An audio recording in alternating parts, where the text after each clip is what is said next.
morning. This video is going to talk about enzymes. We're going to talk about what they are, how they work, why they're important, and some factors that can affect how well they are able to do their job. So what is an enzyme? An enzyme is a protein. So of the four organic compounds, so carbohydrates, lipids, proteins, nucleic acid, enzymes fall into the protein category. And their job is to speed up the rate at which chemical reactions take place in our bodies.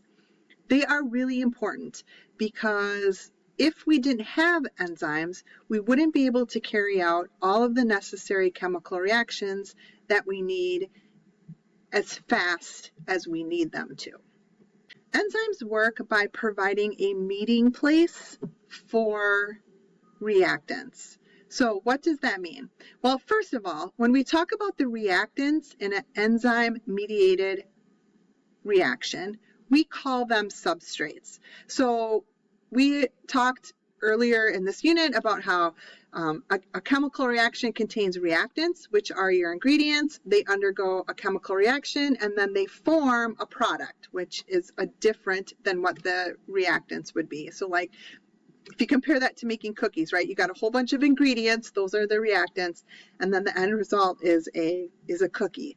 And you know, when you add heat to it and you mix things together. So reactants, in an enzyme-mediated reaction, we call them substrates, but they're just the reactants. So what an enzyme does is that it provides a meeting place for the different reactants to come together and carry out their chemical reaction. Now, these reactants, which are typically chemicals that are floating around in your body, they might meet on their own and carry out their chemical reaction without the help of the enzyme at all. But the enzyme provides a meeting place for them to meet in order to carry out the reaction. It increases the probability that the reaction is going to occur because they are brought together at this enzyme. On the enzyme is an area, you can see right here, which is called the active site. The active site is the place where the reactants are going to join together. So enzymes are very specific, meaning that the shape of the active site will only fit very specific substrates. They aren't general, so enzymes are going to be very specific for very specific types of reactants. Those reactants come together, they join here then on the active site, forming what we call the enzyme substrate complex. And because these reactants are joined together now, they can carry out their chemical reaction and produce whatever their product is to be released from the enzyme and then to go into the body and do whatever job it is that it has. And then the enzyme once it releases that product, is then able to accept more substrates and make the product again. So these enzymes, the function of the enzyme is to increase the chance that a chemical reaction can occur and speed up the rate at which those chemical reactions occur. Now, here is an example of an enzyme-mediated reaction that happens in your body all the time. So when you eat pasta, for instance, pasta is it's a starch, and a starch is a long chain of individual carbohydrate units.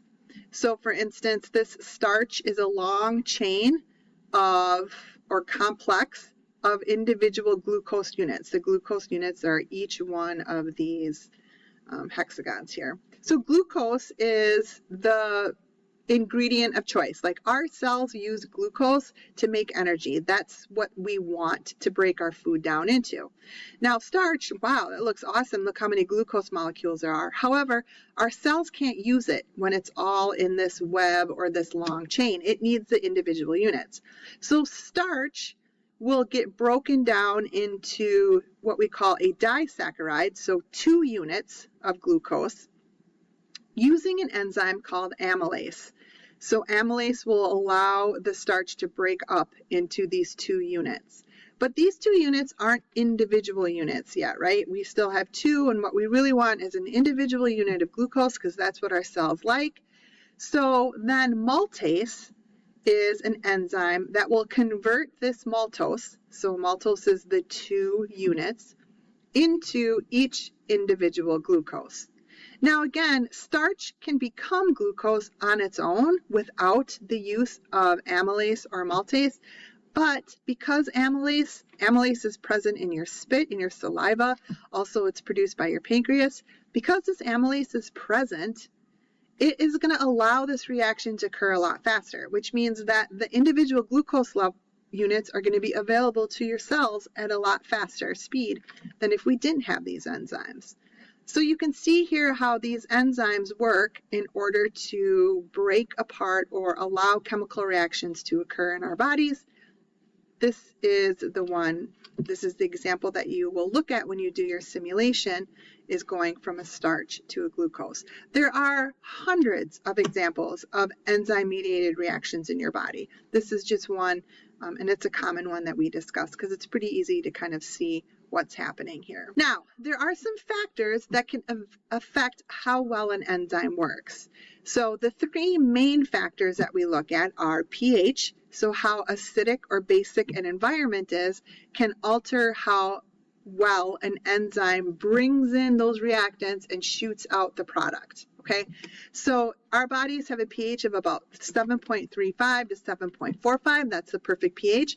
If the pH is too high or too low, the reactions start to slow down. They're not able to carry things out. They're not able to bring in those reactants and shoot out the product as fast as they normally would. Temperature is also going to affect how well enzymes work. Our body temperatures are 98.6 degrees, so that is kind of the environment where enzymes in our bodies work the best. However, if it gets too cold, the rate of reaction is going to slow way down. If it gets too hot, the enzyme isn't going to be as effective as it was. Now, in the case of pH and cold temperature, usually what happens to the enzymes is that the enzymes still work, but they work very, very slowly, like everything slows down. So again, the reactions can occur as fast as we want them to. In the case of very high temperatures, what happens to the enzyme is that the high temperatures actually cause the enzyme to change shape. And we call this denatured. The enzyme becomes deformed. And so if the enzyme is deformed or denatured, the shape changes of those active sites, and then the enzyme cannot pick up the reactants at all. So in the case of a high temperature, the enzyme can't even do the reaction at all, and that's because it becomes denatured. And the last factor that affects enzyme reaction is the amount of substrate or the amount of reactants available. And this should make sense to you, right? If you have more ingredients, you're going to be able to make more cookies, right? If you have more reactants, then there's more product that's going to be made. And so enzymes will work faster the more ingredients or the more reactants that they have. So hopefully in this video, we were able to discuss what an enzyme is. It's a protein. What its job is, it increases the chance that chemical reactions will take place in your body, and some different factors that affect how well enzymes work, including pH, temperature, and the amount of reactants available. Have a fantastic day.